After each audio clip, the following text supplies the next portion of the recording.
Have you ever noticed that every time you decide to save money, someone invites you out? Or every time you want to invest, someone tells you to enjoy your life? Or every time you get a raise in your salary or income, people suddenly expect you to start spending more? Here is the truth. Your friends may genuinely love you.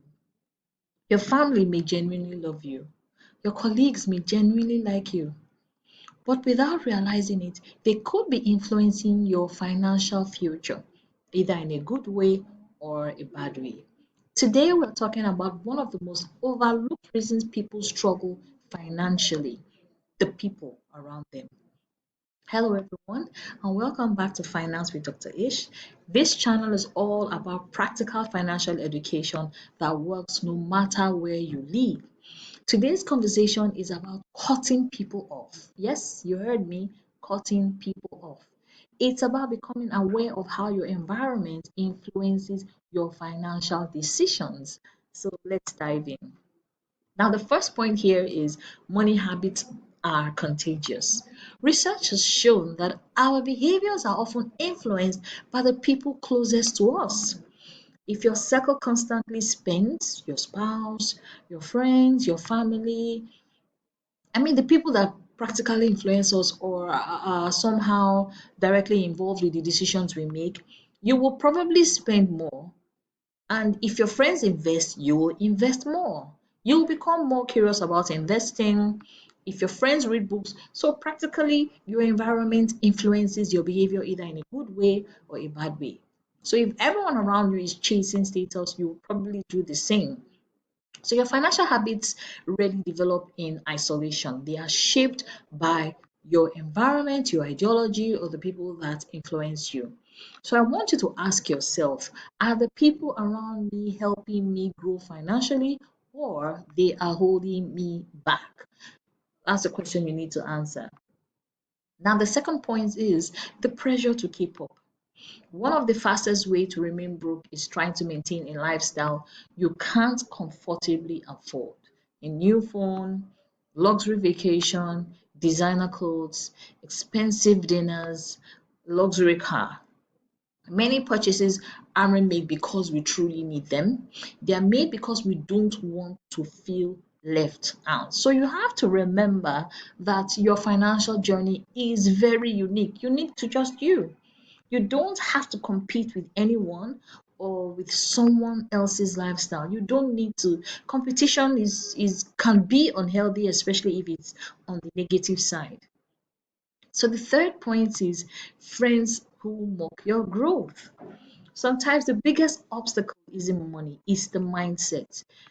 You decide to read finance books, take an investment course, start a small business, and someone says you're thinking too much. So relax, life is short. Growth often feels uncomfortable, especially to people who have no intention of changing. So you need to learn how to protect your goals, protect your boundaries, your financial boundaries as well.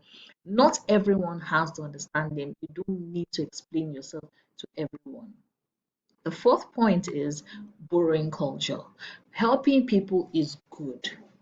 Generosity is so important, but some friendships become financially unhealthy, some relationships too, when you are always lending and you rarely ever get paid back. So, always rescuing people who never learn will not help you. So, healthy relationships include respect for your financial boundaries. So, people wanting to borrow your credit card, your credit score, your debit card, or lending money from you and never paying back are people should actually run away from. So helping someone shouldn't constantly drain your own finance. Anyone that is coming to you for only money or always coming when you are supposed to be improving financially, that's a red flag. You need to avoid such a person. Anyone that puts your financial future at risk is not your friend. Now, the fifth point is find friends who inspire you. So imagine having friends who discuss investing, business ideas, career growth, books, skills, opportunities, and not gossip, not comparison, not unnecessary competition. Your network doesn't have to be wealthy, but it should be growth focused and growth oriented. So need to start having the right kind of conversations that can help you to change your financial future. Sometimes you may even actually have a sizable amount of income coming in, but you keep making wrong financial decisions. So one of the things you need to look at are the kind of people surrounding you and the kind of advice you're taking.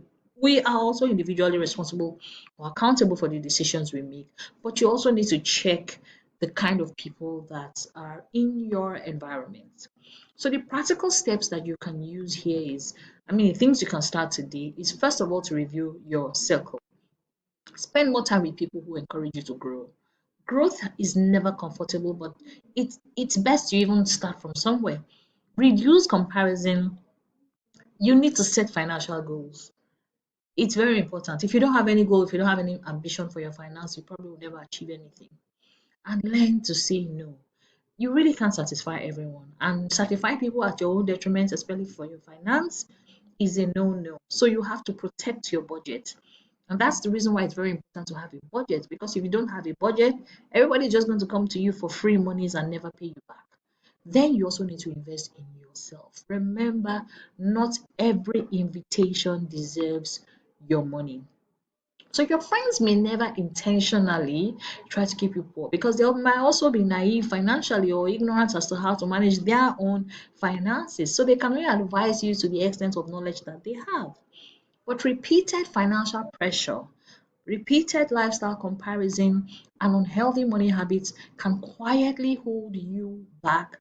So you really need to be intentional about choosing your environment wisely, the kind of people that give you advice, because the people around you actually influence more than your happiness. They influence your decisions, they influence your financial future, and they influence the things you do. So it just goes like a saying in my own town, where if you have five fools that are your friends, you are the sixth fool. So basically you need to surround yourself with the right kind of people financially, if you understand what I mean. And it's not just about surrounding yourself with rich people or wealthy people.